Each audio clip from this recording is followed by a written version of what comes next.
But I want to just take a moment now to honor all the mothers in our congregation, whether you're a mother or a grandmother or a mother-in-law or mother-to-be or new mother, or mother of a pet or animal, or you've just played that role in some way in someone's life. If you'd like to stand, we will give you our unity blessing. Or sit if it's easier. But we love you. We bless you. We appreciate you.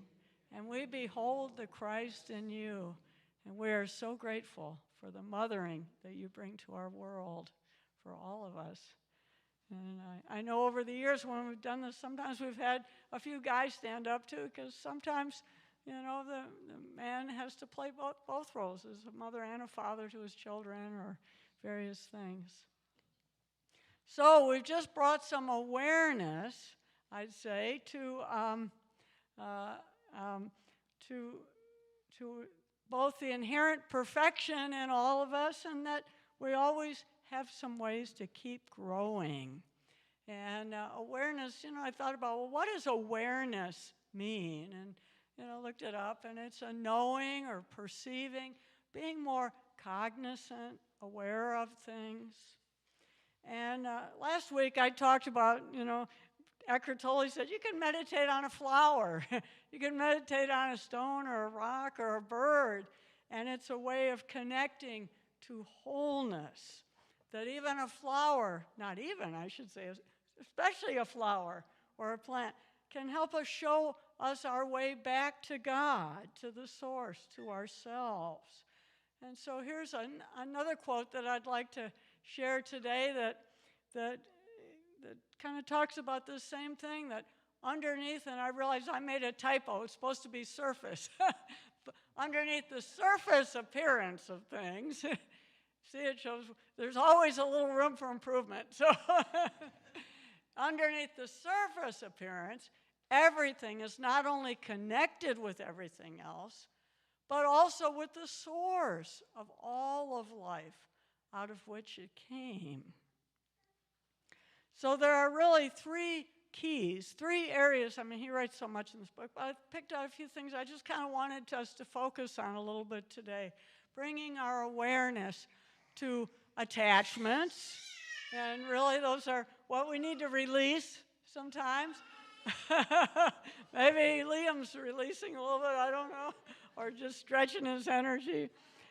We need to bring some awareness to our thoughts, and sometimes thoughts that need to be healed or transformed or lifted up. And then most importantly, to seek the presence. And so I wanted to, and the presence, we'll talk about that in a minute. So I thought about bringing awareness, first of all, to our attachments. You know, it's funny, there are so many stories about rings. If you're looking at an example of how to tell a story about what you need to let go of and let go of your attachments, and he shares one in the book about a woman that had been very sick, and she was near the end of her life, and then at one point she noticed that the diamond ring that had great sentimental value, had been in her family for generations, that she always wore, was gone.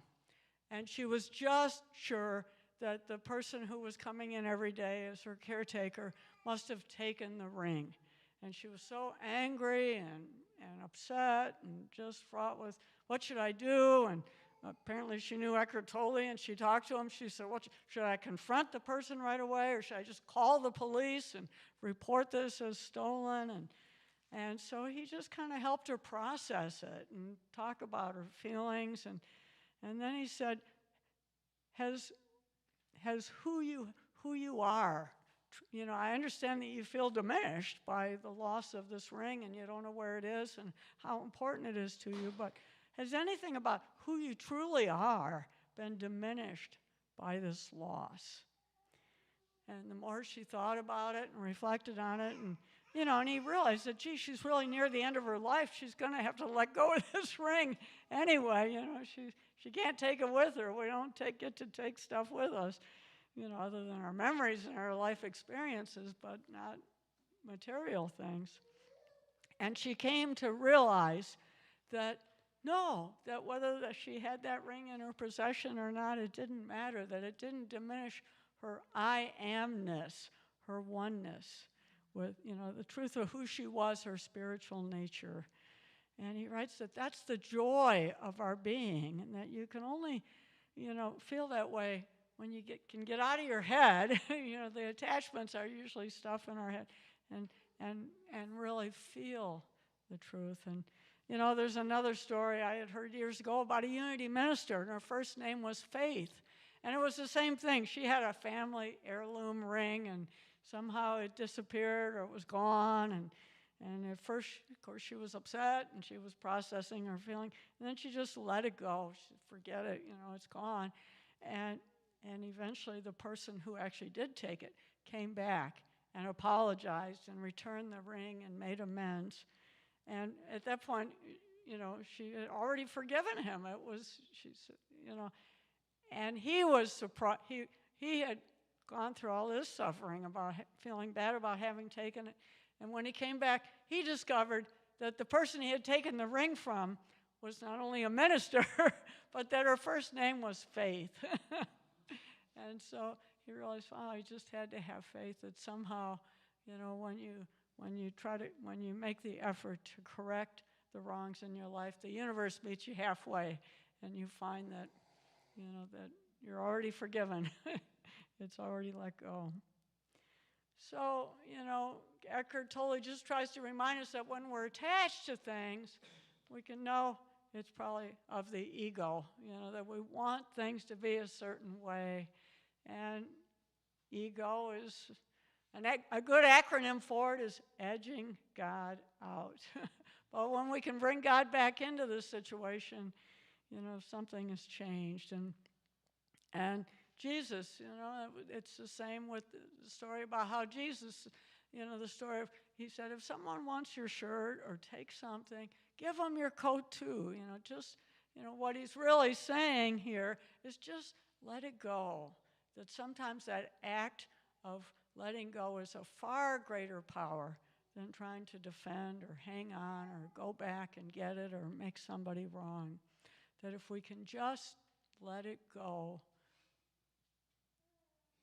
we're lightened up, that it creates the spaciousness. He talked about in our meditation that when we can contemplate something greater, there's just a spaciousness that's opened up for some healing to happen within ourselves or within others.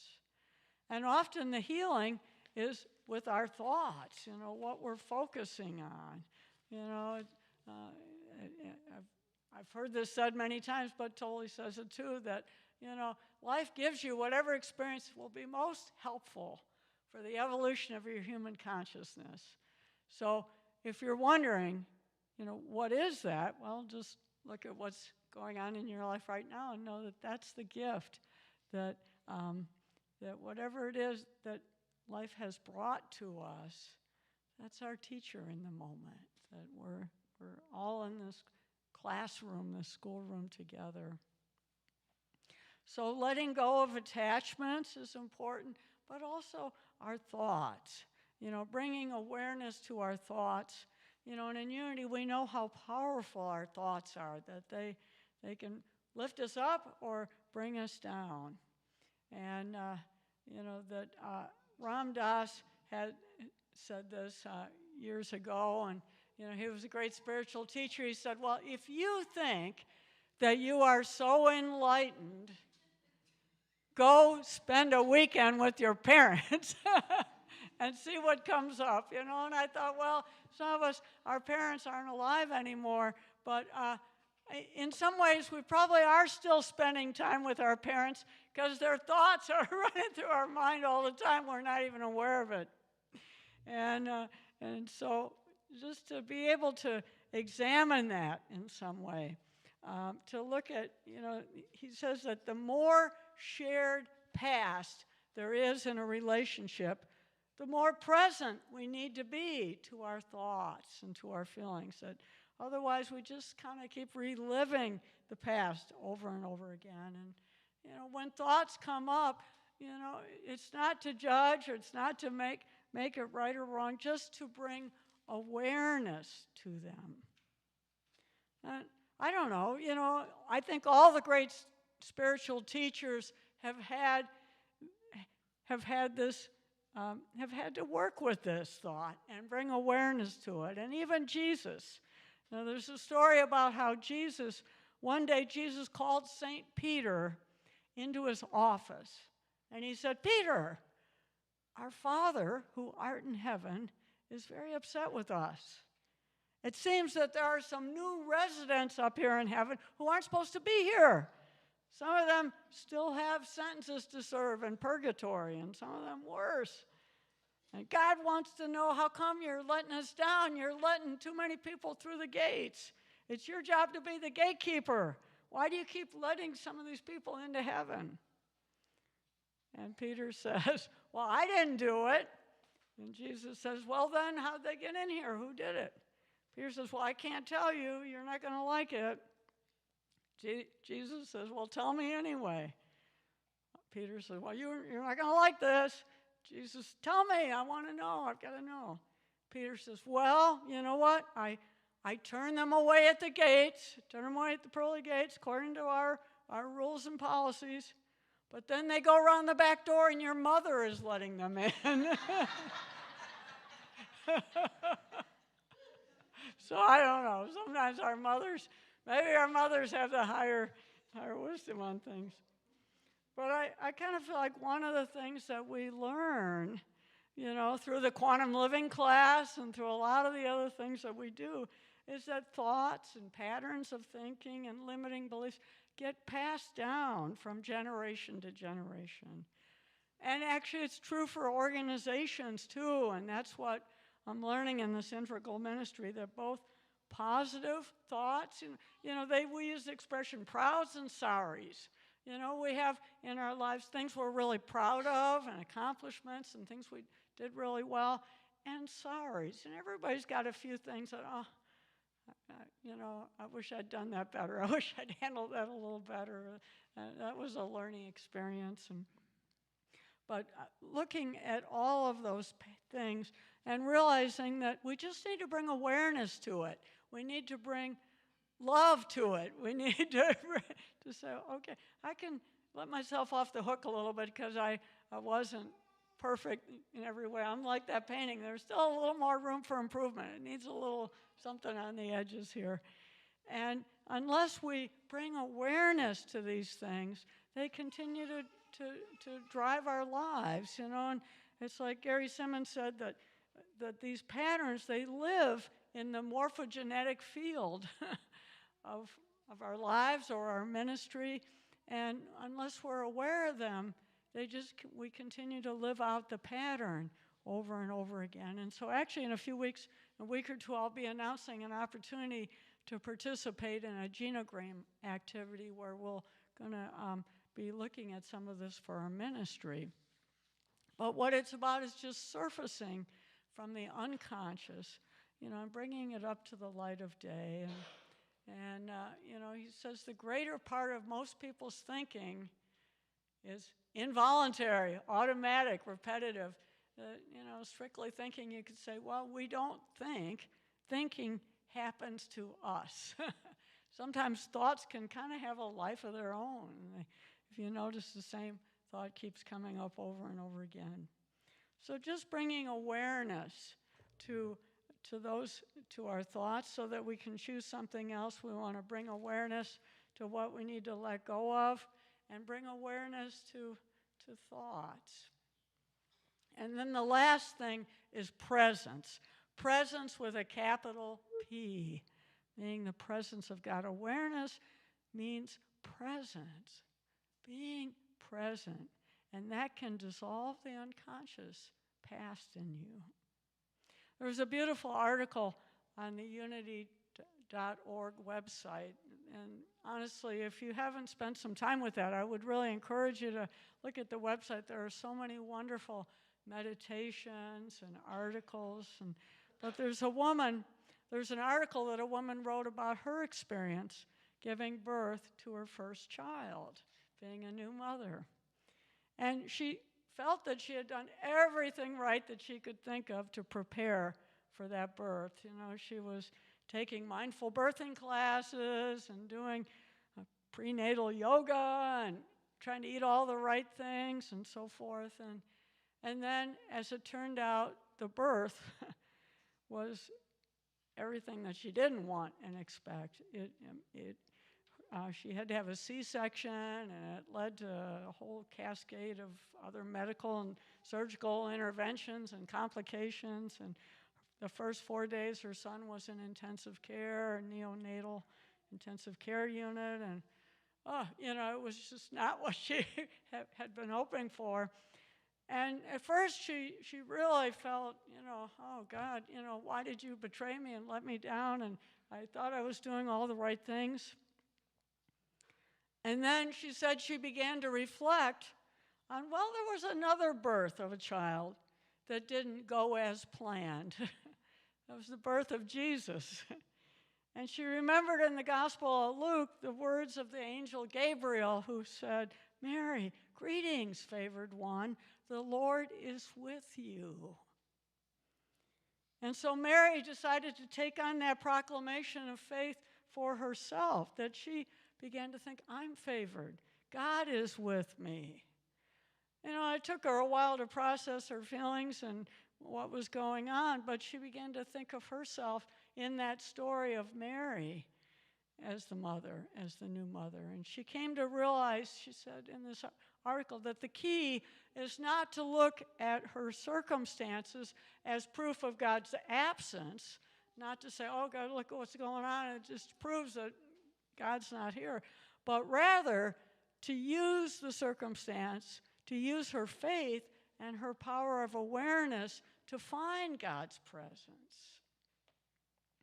And so as she did this, eventually after about a week, both the baby and the mother were able to go home, and they were healthy. And she came to see that when she acknowledged God's presence in her life, even if it didn't look like what she wanted it to look like, that she could affirm that she was favored, that she was loved, that she could relax, that she could let go of her attachments, that she could surrender, she could find a more empowering thought to hold in the midst of it, and make welcome a more positive experience.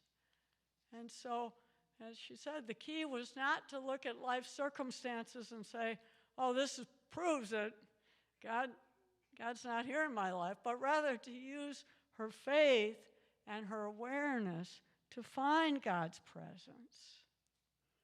And so as I think about, these steps, letting go of our attachments, finding something to be grateful for, to appreciate, knowing that we too are favored, and knowing that, what she found in this process, I talked about Bob Puffpath being an encourager for Judy and lots of people in his life, but sometimes the encourager can be another person in our life, a parent or a mother or a coach or something.